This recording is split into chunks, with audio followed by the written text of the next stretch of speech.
Mot sur ce sujet qui est un sujet majeur pour le territoire que j'ai l'honneur de représenter. La fermeture du tronçon Angoulême-Saillat sur Vienne a été particulièrement mal vécue en Nord-Charente. Pour rappel, elle avait été donc décidée, comme on vient de le rappeler, en 2018 et devait durer 3 petites semaines. 6 ans plus tard, on attend toujours et maintenant on nous annonce une réouverture possible d'ici 2029. Vous comprendrez la légitime colère des élus locaux et surtout des habitants lorsqu'on passe d'un délai de 3 semaines à un délai de plus de 550 semaines. Je sais que vous allez le compter. Et ce, sans explication. Alors bien sûr, j'ai noté qu'à ceux qui considèrent qu'il serait mieux de privilégier la RN 141 en lieu et place de la réouverture de cette ligne, vous avez déclaré, monsieur le vice-président au transport, qu'ils sont des amis du routier, quand vous êtes un ami du ferroviaire.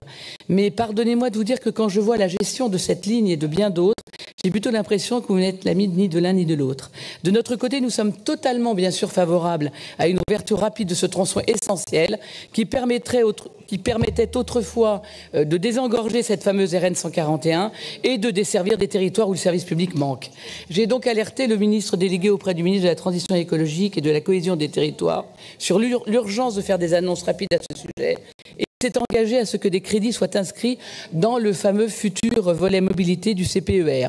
Je pense donc que pour notre Conseil régional, il est important de voter cette motion afin d'envoyer nous aussi un signal positif aux élus et aux citoyens de ces territoires.